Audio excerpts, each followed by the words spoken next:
Assalamualaikum warahmatullahi wabarakatuh. Waalaikumsalam warahmatullahi wabarakatuh.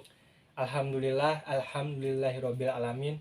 Wassalatu wassalamu ala asrofi anbiya wa mursalin wa ala alihi washabi ajmain amma ba'du. Nah, alhamdulillah ya anak-anak, kita masih diberi kesempatan pada pertemuan pembelajaran hari ini. Semoga apa yang jadi pembelajaran hari ini diberkahi oleh Allah Subhanahu wa taala. Amin. Nah, sebelum melakukan pembelajaran pada hari ini, alangkah baiknya kita berdoa dulu ya. Berdoa dalam hati dimulai.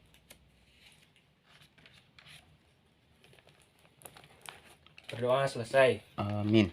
Nah, sebelumnya akan Bapak absen dulu ya. Henry hadir? Hadir Bapak. Oh ya, hadir ya. Putri Aziza hadir? Sakit. Oh, sakit kenapa? Sakit hati kayaknya Pak. Astagfirullahaladzim, ada aja ya. Terus Novi hadir? Novi hadir. Hadir. Hadir. Oh, ya. Bagus.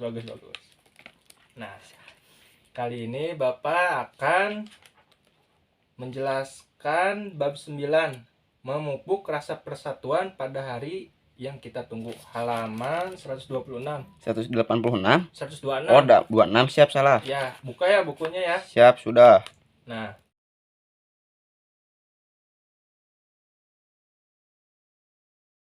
hukum-hukum di hari Jumat, hari yang terbaik dalam sepekan, dan itu adalah hari raya untuk kaum muslimin. Rasulullah Shallallahu Alaihi Wasallam bersabda, sesungguhnya hari yang paling mulia bagi kalian ialah hari Jumat.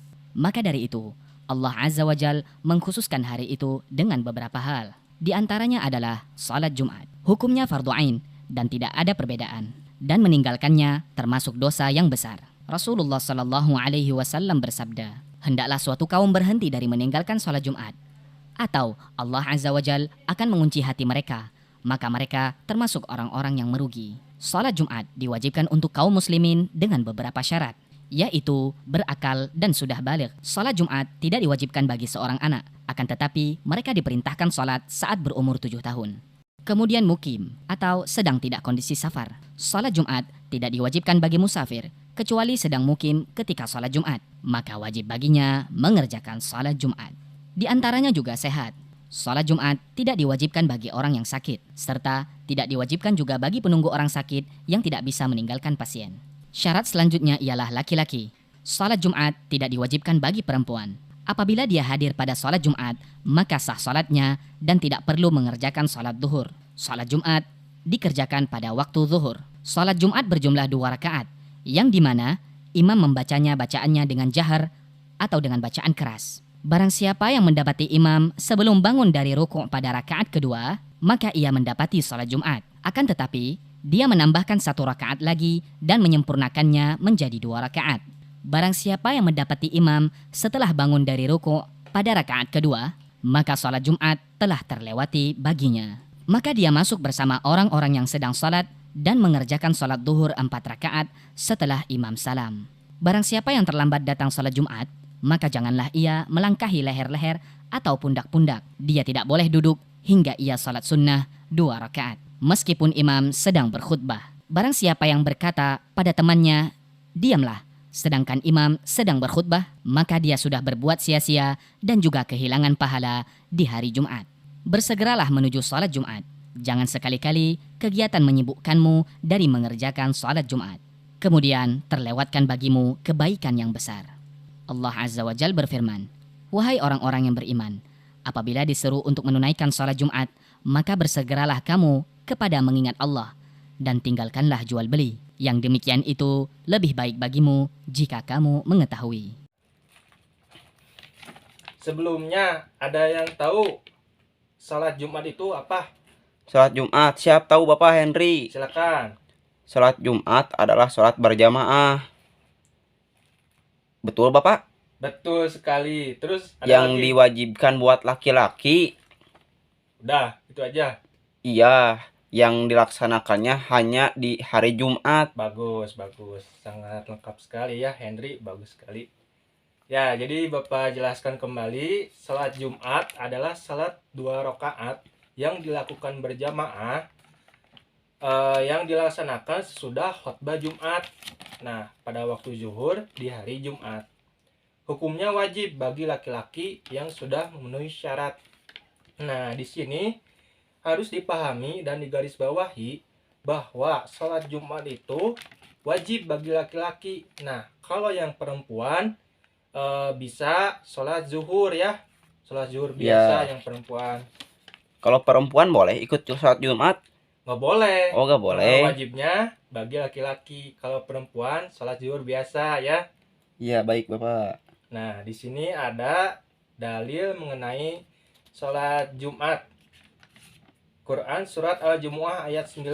Coba dibacakan, Henry. Iya, baik Bapak. Kalau saya lupa kasih tahu ya Bapak. Ya, boleh. A'udzu billahi minasyaitonir rajim. Bismillahirrahmanirrahim. Ya ayyuhalladzina amanu. Apalagi Bapak? Ya ayyuhallazina amanu idza nudiya lis-salati min yaumil jumu'ati fas'au ila dzikrillahi wa darul bai' dzalika khairul lakum Dzalika khairul lakum. Salah Bapak. Zalikum khairul lakum in kuntum ta'lamun. Ya, baik Bapak telah mengoreksi bacaan saya. Ya, terima kasih Henry atas pembacaan Al-Qur'annya, bagus sekali ya Henry. Nah, di sini Bapak akan bacakan lagi ya Quran surat Al-Jumu'ah ayat 9. A'udzubillahi minasyaitonirrajim. Bismillahirrahmanirrahim. Ya ayyuhallazina amanu iza nudiya lis-salati min yaumil jumu'ati fas'au ila zikrillahi wa zarul bai' Zalikum khairul lakum in kuntum ta'lamun. Artinya, hai orang-orang yang beriman, apabila diseru untuk menunaikan sholat di hari Jumat, maka bersegeralah kamu kepada mengingat Allah dan tinggalkan jual beli. Nah, di sini sholat Jumat pada prinsipnya sama dengan sholat wajib yang dilaksanakan secara berjamaah. Sholat Jumat adalah sholat wajib atau fardu ain yang dilaksanakan oleh setiap muslim laki-laki dalam setiap minggunya pada hari Jumat. Sholat Jumat dilaksanakan secara berjamaah dan tidak boleh sendiri-sendiri. Agar sholat Jumat dapat dilaksanakan sesuai dengan aturan-aturan atau syariat-syariat yang berlaku, maka kalian harus mengetahui syarat-syarat atau ketentuan-ketentuannya. Nah, di sini yang selanjutnya ada syarat wajib sholat Jumat ya. Sholat Jumat dilaksanakan dengan syarat-syarat sebagai berikut. Yang pertama, Islam. Yang kedua, balig. Balig itu dewasa ya. Kalau yang ketiga, berakal. Kalau misalkan orang gila tidak wajib ya karena akalnya tidak sehat. Terus yang selanjutnya laki-laki. Nah, di sini digarisbawahi perempuan tidak diwajibkan. Karena apa? Karena perempuan itu digantinya dengan sholat zuhur ya. Terus yang selanjutnya sehat. Orang yang sedang sakit atau berhalangan tidak diwajibkan untuk beribadah sholat Jumat. Kalau sakitnya hanya flu sama batuk gimana Bapak? Oh, kalau sakitnya flu dan batuk itu kalau menurut pribadi saya masih bisa ya. Misalkan kalau yang sakitnya parah gitu atau sampai dirawat gitu ya, nah itu tidak diwajibkan. Nah, yang selanjutnya menetap bermukim. Orang yang sedang dalam perjalanan yaitu musafir tidak diwajibkan ya. Nah, di sini ada syarat sah mendirikan sholat Jumat. Yang pertama, dilaksanakan di tempat yang telah dijadikan tempat bermukim oleh penduduknya, baik di perkotaan maupun di pedesaan. Oleh karena itu, tidak sah mendirikan sholat Jumat di ladang-ladang yang penduduknya hanya singgah di sana untuk sementara waktu saja. Yang selanjutnya dilaksanakan secara berjamaah ya. Sholat Jumat itu dilaksanakan secara berjamaah, tidak boleh sendiri-sendiri. Terus yang selanjutnya dilaksanakan pada waktu zuhur ya. Hal ini sesuai dengan hadis Nabi Shallallahu Alaihi Wasallam, an Anas bin Malikin radhiyallahu anhu anna anin nabiyya sallallahu alaihi wasallam kana yusolli jumu'ata hina tamilus syamsu, rawahu Bukhari. Yang artinya dari Anas bin Malik, sesungguhnya Rasulullah Shallallahu Alaihi Wasallam salat Jumat ketika matahari telah tergelincir. Hadis riwayat Bukhari. Nah, yang selanjutnya salat Jumat dilaksanakan dengan didahului 2 khutbah. Nah, kali ini kita masuk ke materi khutbah Jumat ya. Ya, baik Bapak. Siap.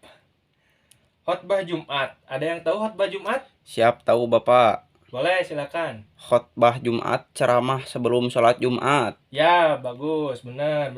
Nah, di sini diperjelas lagi ya khutbah Jumat. Khutbah Jumat merupakan nasihat dan tuntunan ibadah yang disampaikan khotib kepada para jamaah sholat Jumat. Nah, jadi sebelum melaksanakan sholat Jumat, kita itu diwajibkan mendengarkan khutbah Jumat ya, karena itu merupakan pengganti dari sholat dua rakaat sholat zuhur. Nah, yang mana biasanya sholat zuhur itu kita 4 rakaat. Nah, kalau sholat Jumat itu kita hitungannya khutbah, hitungannya 2 rakaat. Nah, terus nanti sholat Jumat 2 rakaat dan totalnya sama dengan sholat zuhur, yaitu 4 rakaat. Berarti kalau kita ngobrol ketika khotib membacakan khutbah, apakah batal 2 rakaatnya? Nah, perlu diketahui pada dasarnya ketika kita sedang mengobrol ketika khutbah dimulai, dalam hadis Nabi ya, dalam hadis Nabi disebutkan bahwa sholat Jumatnya itu sia-sia atau tidak berpahala, mungkin seperti itu. Oh, berarti gak boleh ngobrol ya Bapak? Ya, kalau pas khutbah Jumat kita harus mendengarkan, karena ceramah khotib itu ada nilai-nilai ilmu tentang keagamaan yang bisa meningkatkan ibadah kita kepada Allah Subhanahu wa taala. Nah, di sini ada rukun khutbah Jumat ya. Yang pertama, mengucapkan puji-pujian kepada Allah Subhanahu wa taala. Nah, sebelum khutbah memulai, khotibnya tersebut mengucapkan puji-pujian kepada Allah Subhanahu wa taala atas bersyukurnya telah dipertemukan kembali dengan ibadah sholat Jumat. Yang kedua, membaca sholawat atas Rasulullah Shallallahu Alaihi Wasallam. Nah, di sini juga khotibnya juga bersolawat ya sebelum ceramahnya atau khutbahnya dimulai. Yang ketiga, mengucapkan 2 kalimat syahadat. Terus yang keempat, berwasiat atau bernasihat sebagaimana isi-isi ceramah atau khutbah tersebut, ilmu-ilmu agama yang bisa meningkatkan kita ibadah kepada Allah. Yang kelima, membaca ayat Al-Quran pada salah satu 2 khutbah. Terus yang keenam, berdoa untuk semua umat Islam pada khutbah yang kedua. Nah, yang selanjutnya ada syarat khutbah Jumat. Yang pertama, khutbah Jumat dilaksanakan tepat siang hari saat matahari tinggi dan mulai bergerak condong ke arah barat. Yang kedua, khutbah Jumat dilaksanakan dengan berdiri jika mampu. Namun ketika khotibnya tidak mampu untuk berdiri karena ada satu lain hal atau berhalangan, maka bolehkan duduk atau beristirahat di sela-sela khotbahnya. Yang ketiga, khotib hendaklah duduk di antara dua khotbah. Yang keempat, khotbah disampaikan dengan suara yang keras dan jelas. Yang kelima, khotbah dilaksanakan secara berturut-turut jarak antara keduanya. Terus yang patut diperhatikan, khotib suci dari hadas dan najis. Nah, untuk menjadi seorang khotib gitu ya pada sholat Jumat itu diwajibkan bersih ya, suci dari hadas besar maupun najis-najis yang ada. Yang terakhir, khotib menutup aurat ya, wajib sekali itu ya. Seorang khotib harus menutup aurat karena kita kondisinya sedang menghadap kepada Allah Subhanahu wa taala pada sholat Jumat.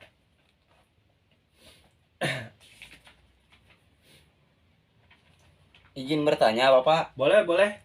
apakah sholat Jumat bisa digantikan dengan sholat duhur? Nah, Bapak akan menjawab pertanyaan dari Henry ya. Sholat Jumat pada dasarnya hukumnya wajib ya bagi laki-laki Iya, ya. wajib. Nah, ketika tadi pertanyaan Henry, apakah sholat Jumat bisa digantikan dengan sholat zuhur? Nah, di situ yang tadi sudah dijelaskan hukumnya wajib ya bagi laki-laki. Kalaupun seorang laki-laki muslim itu misalkan sakit ya, sakitnya tuh berat seperti dirawat atau kayak gimana ya, nah itu tidak diwajibkan sholat Jumat dan bisa menggantinya dengan sholat zuhur. Garis bawahi ya, Ya, yang baik, Bapak. ya yang tidak diwajibkan sholat Jumat itu yang sakit berat ataupun bisa musafir ya. Musafir itu orang yang melakukan perjalanan jauh, misalkan ada seorang yang berpergian jauh namun tidak keburu untuk waktu sholat Jumat, boleh digantikan dengan sholat zuhur.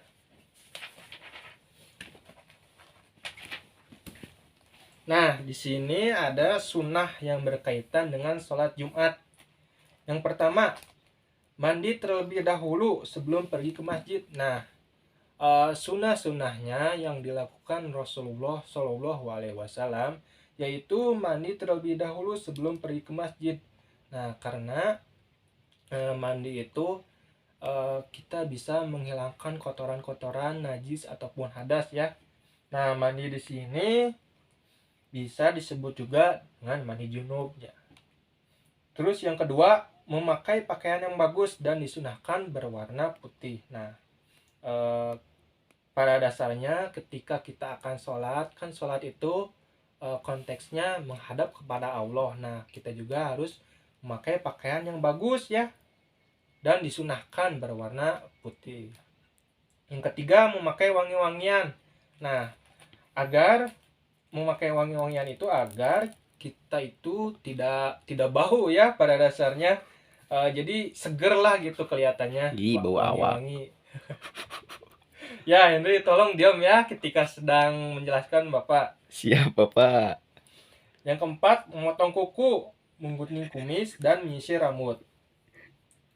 Yang kelima, menyegerakan pergi ke masjid untuk melaksanakan sholat Jumat. Nah, poin kelima ini alangkah baiknya ketika kita sebelum azan dikumandangkan, nah alangkah baiknya kita di hari Jumat itu bergegas ya berangkat ke masjid melakukan ibadah-ibadah yang lainnya seperti mengaji, terus sholat sunnah-sunnah di masjid ya, dan melakukan atau mengambil saf yang paling depan karena itu bagus ya.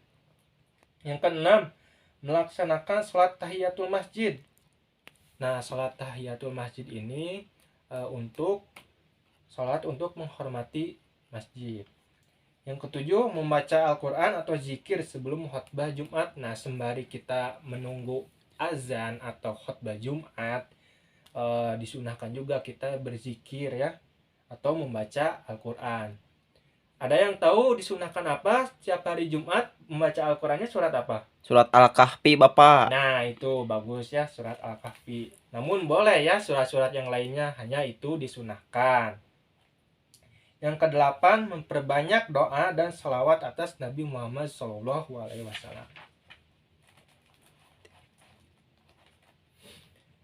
Nah, di sini ada adab melaksanakan sholat Jumat. Yang pertama, meluruskan saf. Saf yang depan ketika masih kosong, segera kita isi ya, agar terciptanya kesempurnaan berjamaah. Dan safnya juga harus lurus dan rapat, jadi harus rapi ya. Yang kedua, ketika khotib sedang berkhotbah, tidak boleh berbicara satu kata pun. Berkata-kata saat khotbah berlangsung menjadikan salat Jumat menjadi sia-sia, seperti yang pertanyaan Henry ya yang tadi. Nah, di sini selanjutnya ada hikmah salat Jumat. Yang pertama, memuliakan salat Jumat. Yang kedua, menguatkan tali silaturahmi. Nah, ketika kita sholat Jumat berjamaah ya, kan ada banyak orang-orang tuh. Nah, kita juga bisa sembari silaturahmi dengan orang-orang yang banyak. Yang ketiga, berkumpulnya umat Islam dalam masjid merupakan salah satu cara untuk mencari barokah Allah. Allah. Ya. Keempat, dengan sering berjamaah di masjid bisa menambah semangat bekerja kita karena terbiasa melihat orang-orang yang semangat beribadah di masjid. Yang kelima, melipat gandakan pahala kebaikan. Yang keenam, membiasakan diri untuk disiplin terhadap waktu. Nah, ini di sini yang terakhir, halangan sholat Jumat. Yang pertama, sakit. Orang yang sakit dibolehkan tidak melaksanakan sholat Jumat dan digantikan dengan sholat zuhur. Yang kedua, hujan lebat, angin kencang, dan bencana alam yang lainnya. Nah, itu bisa ya tidak sholat Jumat juga diganti dengan sholat zuhur. Yang ketiga, musafir. Musafir itu orang yang melakukan perjalanan jauh ya yang tadi ya. Terus yang terakhir, perjalanan menuju tempat melaksanakan sholat Jumat tidak aman apabila ada di luar atau dekat masjid di sana ada peperangan ya yang menyebabkan kondisi tidak aman, boleh tidak melakukan sholat Jumat dan diganti dengan sholat zuhur. Nah, alhamdulillah ya, materi atau pembelajaran hari ini telah selesai.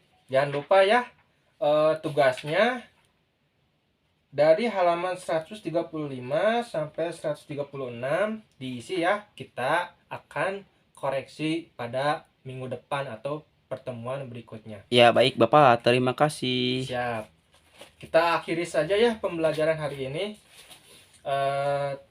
Sebelumnya Bapak terima kasih. Semoga pertemuan pada hari ini kita bisa mengambil berkah ya. Amin ya Allah ya Rabbal Amin. Alamin. Ya, ditutup saja. Billahi taufik wal hidayah. Wassalamualaikum warahmatullahi wabarakatuh. Waalaikumsalam warahmatullahi wabarakatuh.